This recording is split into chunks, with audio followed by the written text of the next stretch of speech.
1500. 1500. রাজবিজিয়া পানি এত ঠান্ডা, ও মাই গড। তার হাসিতে আমার অর্ধেক টেনশন শেষ। يلا حبيبي. ইয়াল্লা হাবিবি। 2 পিস ব্রেড নিলাম। রেস্টুরেন্টে যাওয়ার পরে কোনটা হারাম কোনটা হালাল এইটার ভয়ে আমরা কোনো কিছু না খেয়ে শুরু করি ব্রেড খাওয়া। বাংলাদেশে হলে কত পাইতাম, কত পাই? 25 টাকা। আমরা খাওয়া দাওয়া শেষ করে আর কি, খাওয়া দাওয়া আর কি, 2টা খলিয়ে, রাশিয়ানের খলিয়ে। বাট কোন দিক দিয়ে যাবো, কোথায় যাব আমি কিছুই বুঝতে পারছি না। কোন দিক দিয়ে বেরোবো সেটাও বুঝতে পারছি না। কাউকে যে জিজ্ঞেস করব, কি বলে জিজ্ঞেস করব, এরা তো ইংলিশে বোঝে না, দেখি কাউকে পাই কিনা। হ্যালো ড্রাজভিজিয়া, please exit. Вам выйти нужно? Exit Exit. Exit Направо вот сюда. направо До конца до конца и налево вниз. и налево. Тоже до конца. Окей, Да-да. Thank you, спасибо. Не за что. দা কানসা, প্রথমে ডানে যায়, তারপর বামে, তারপর আবার ডানে। এই তো চলে আসলাম রাস্তাতে। এখন সেই আবার ট্যাক্সি ভাড়া করার পালা। তো ট্যাক্সি ভাড়া করার জন্য আমরা ইয়েন্ডেক্স গো অ্যাপস নামিয়ে রাখিছিলাম। তো আমরা এটা দিয়ে চেষ্টা করতেছি। এখন রিকোয়েস্ট দিয়েছি, অ্যাকসেপ্টও করছে, বাট এটা ওনারা কেন জানি আমাদের কাছে আসতে চাচ্ছে না। ওনারা ডিক্লাইন করে আরেকজনকে ট্রান্সফার করছে, আরেকজন ডিক্লাইন করে আরেকজনকে ট্রান্সফার করছে। যাই হোক, যে কোনো সমস্যার জন্য ট্রান্সফার করছে, এভাবে প্রতিনিয়ত করতে আছে। শেষমেশ আমরা না পেরে এখানে যারা হচ্ছে টাকা দিয়ে যাচ্ছিল তাদের সঙ্গে আবার আমরা এয়ারপোর্টে কন্ট্যাক্ট করি। এই যে 1000. Я 1000। Они 2000. А я 1000 сказал. ও 1000 চাই, 1000। 1000.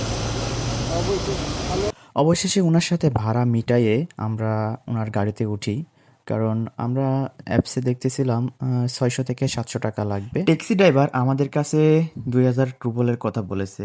যাই হোক, কথা না বাড়িয়ে আমরা গাড়িতে উঠে পড়ি, কারণ আমাদেরকে হেল্প করার মতো আপাতত কেউ নেই বা কেউ আসেনি, যার কারণে খরচ একটু বেশি হলেও আমাদেরকে যেতে হবে আমাদের হোস্টেলের দিকে।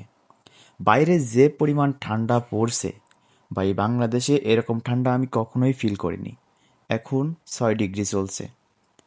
সব কিছু একদম অন্যরকম, ওয়েদার, পরিবেশ, গাড়ি, রাস্তা, মানুষ, ভাষা, মনে হচ্ছে আমি টোটালি সিনেমার ভিতরে ঢুকে গেছি। এই শহরের নাম সেন্ট পিটারবার্গ, রাশিয়ার সবচেয়ে সুন্দর শহরগুলোর মধ্যে একটা। চারপাশে ইউরোপিয়ান স্টাইলের বিল্ডিং, রাস্তা এত পরিষ্কার যে চোখ জুড়িয়ে যায়। সত্যি বলতে আমি আমার পরিবারকে অনেক অনেক মিস করছি। বারবার মনে পড়ছে পরিবারের কথা। আমার কাছে মনে হচ্ছিল আমি যেন কোথায় হারিয়ে গিয়েছি, কারণ এই নতুন পরিবেশে আমি একদমই কমফোর্টেবল ফিল করছিলাম না। পরিবারকে খুবই খুবই মিস করছিলাম, বারবার মনে পড়ছিল, আর অটোমেটিকলি চোখ দিয়ে পানি ঝরছিল। শুকরান। ইয়া ইনশাআল্লাহ। ان شاء الله. يلا حبيبي. ইয়াল্লা হাবিবি। نعم. ইয়া مسلم. ইয়েস মুসলিম। بنغلاديش. ইয়া বাংলাদেশ।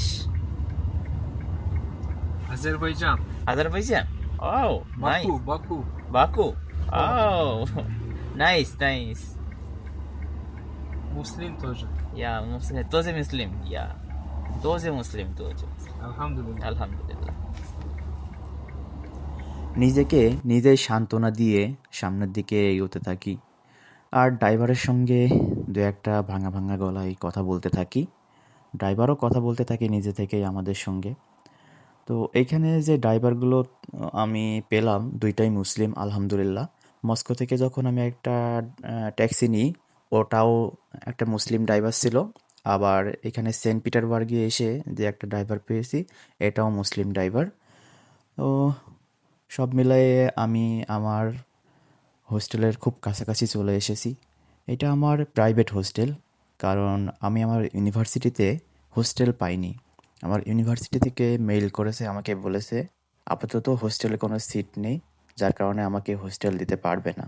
তাই বাধ্য হয়ে আমাকে একটা প্রাইভেট হোস্টেল ভাড়া করতে হয়েছে। তো শহরের ভিতরে আমি একটা প্রাইভেট হোস্টেল আগে থেকে বুকিং দিয়ে রেখেছিলাম, এখন সেটার সামনে চলে এসেছি। দেখা যাক কি করা যায়। Эй, вместе. 2500. Вместе. No no no, Нет, это тяжело, там места не было. Вместе 2500. 500 টাকা বেশи দেয়। Потому что я обратно поехал. 1500. 1500. 1500. Еще половина. Объясни, я за ним обратно поехал. Половина дорога ехал. Я за ним 1500. হোস্টেলের সামনে এসে এখন শুরু হলো টাকা নিয়ে ঝামেলা। ড্রাইভার 500 রুবল অতিরিক্ত দাবি করে। সে বলে আমাদের লাগেজগুলো অনেক বড়, অনেক বেশি, আমরা দুইজন একসাথে এসেছি, আরও অনেক অজুহাত দিতে আছে। তো কোনো মতো তার থেকে বাঁচলাম। এখন আমাদের হোস্টেলে যাওয়ার পালা। এই তো রাস্তা পার হইতে হবে, রাস্তা পার হইলেই হচ্ছে আমার হোস্টেল। দরজা কোনটা বা খোলে কিভাবে? এইখানে দরজা খুলতে আমার লেগে গেছে 10 মিনিট, কারণ আমি নিজে নিজে দরজা খুলতে পারিনি। দরজা খোলা এত সহজ না একটা হোস্টেলের, কারণ প্রতিটা হোস্টেলেই দরজায় লক দেয়া থাকে আর সামনে কলিং বেল দেয়া থাকে। কলিং বেলে ক্যামেরা লাগানো থাকে।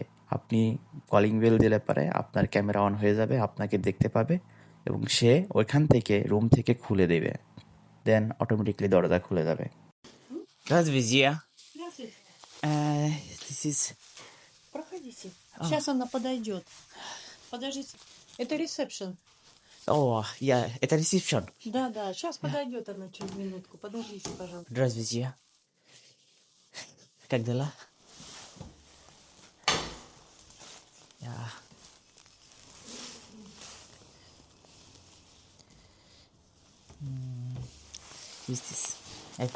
রিসেপশনে থাকা রাশিয়ান মেয়েটার হাসি ছিল সত্যি জেনুইন। ওই মুহূর্তে মনে হলো হয়তো সব মানুষই খারাপ না। ভাষা আলাদা হতে পারে, দেশ আলাদা হতে পারে, কিন্তু হাসি সব জায়গায় একই রকম। তার হাসিতে আমার অর্ধেক টেনশন শেষ। রাশিয়া আসার পর এটাই ছিল আমার প্রথম মুহূর্ত যখন আমি একটু স্বস্তি ফিল করলাম। এই হলো আমার রুমের দরজা। এখানে পাঞ্চ করে ঢোকা লাগবে আমাকে। একটা কার্ড দিয়েছে, এখন কার্ডটা পাঞ্চ করার সঙ্গে সঙ্গে দরজা খুলে যাবে। এখন দরজা খুলতেই দেখি অনেকগুলো বেড। একটা ছোট্ট রুমে এতগুলো বেড। রুমটা ছোট হলেও অনেক সুন্দর, পরিষ্কার আর গোছালো। রুম ছোট হলেও ভাই ভাড়া কিন্তু ছোট না। আমি 31 দিনের জন্য ভাড়া নিয়েছি, মাত্র 22,000 রুবল পড়েছে। আলমারি, প্রতিটা বেডের জন্য আলাদা আলাদা আলমারি আছে। এই হচ্ছে এখানে 2টা আলমারি আছে, এই একটা আলমারি। এইটা হচ্ছে আমার আলমারি, আর টোটালি ব্ল্যাঙ্ক আছে এখন। আর এটা হচ্ছে আমার বেড। প্রতিটা বেডের জন্য আলাদা আলাদা লাইট, সব কিছুই আলাদা আলাদা। অনেকগুলো বেড হলেও খুবই সুন্দর। আমার রুমের জানালা দিয়ে সেন্ট পিটারবার্গ শহরের সৌন্দর্য দেখা যায়। একদম অন্যরকম একটা ফিলিংস। আলহামদুলিল্লাহ, আল্লাহর কাছে হাজারো শুকরিয়া। অবশেষে স্বপ্নের শহরে চলে এসেছি, রাশিয়ার সেন্ট পিটারবার্গে। এটা ছিল রাশিয়া আমার প্রথম দিন। ভিডিও ভালো লাগলে একটা লাইক দিয়েন আর কমেন্ট করে জানান আমার রুমটা কেমন লাগলো। এটা হচ্ছে আমাদের হোস্টেলের ওয়াশরুম। ওয়াশরুমটা দেখেই মনটা ভালো হয়ে গেল। সত্যি বলতে এখানে কোনো কিছুর কমতি নেই। কত সুন্দর করে গোছালো, কত পরিষ্কার পরিপাটি, একদমই অন্যরকম একটা ভাইব। এটা মনেই হচ্ছে একটা বাইরের দেশের, বাইরের একটা সৌন্দর্য। যারা আমার ভিডিওটা আজকে নতুন দেখছেন তারা সাবস্ক্রাইব করে রাখুন, কারণ সামনে আসছে আমার পুরো রাশিয়া স্টুডেন্ট লাইফের ভিডিও। তো ভালো থাকুন, সে পর্যন্ত দেখা হবে নেক্সট ভিডিওতে। তো আমি এখন আমার হেয়ারটা একটু ড্রাই করে নিচ্ছি। পানি এত ঠান্ডা, ও মাই গড, গা হাত পা বরফ হয়ে গেছে।